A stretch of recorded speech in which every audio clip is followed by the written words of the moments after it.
In recent times, one of my main sources of entertainment is American politics, watching American politics and all the craziness that comes along with it. And I used to think that Nigerian politics was way dirtier than American politics until I got really acquainted with American politics. And I realized that, whoa, these guys are worse off than the Italian mob or the Russian Pravda. But that isn't the main focus of today's video. What I want to talk about is the shift of people from the left side of the political aisle to the right side of the political aisle. And this isn't because the right is suddenly doing something right.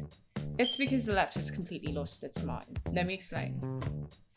Take, for example, specimen A. We have got an arsehole here, and everybody would readily believe or agree that this is an arsehole. Matter of fact, people from the left and right, and he himself would agree that he's an arsehole because he's never conducted himself in any way devoid of his arseholery. I feel like that's his charm, he thinks.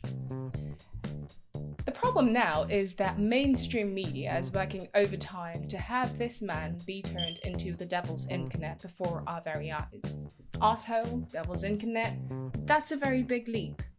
On the other hand, we have got the popular kids. We've got the Bidens, Clintons, Gates, and Winfreys of this world, all shrouded in allegations of child trafficking, sexual exploitation, espionage, solicitation of murder, and even biological terrorism.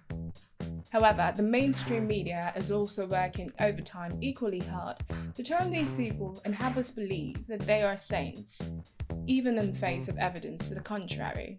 But the thing is, for most people, there's a certain moral stance that they cannot compromise on. And for most people, this is the protection of children. However, the left and the mainstream media has proven time and time again that they have no concern whatsoever for the children, and children can go.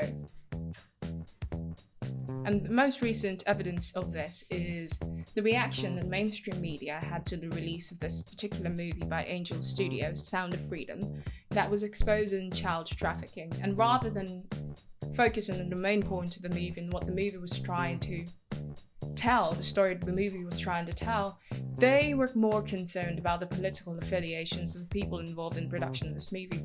I do think that if we're going to be split on anything, protecting children should never be one of them. But alas, the left has proven that they are more concerned about political narratives rather than the protection and safety of children. I don't know where this is coming from, but it's insane. So, every time on the news, what we have is a bunch of journalists or newscasters giving us opinions, and these opinions are mostly politically driven. And what most people are saying is, I don't need you to give me your opinions on the news. I just need you to give me cold, hard facts, and I will plot those facts against my morals and decide what my opinions are and where my stance is on issues. But that's becoming a problem for the mainstream media to do. But I do find it quite fascinating. You see, I thought the politics was a little bit decent over in the US and the UK. Apparently not. And I have become somewhat of a cynic, and I really have no hope for humanity whatsoever. That's it. I'll see you in the next one.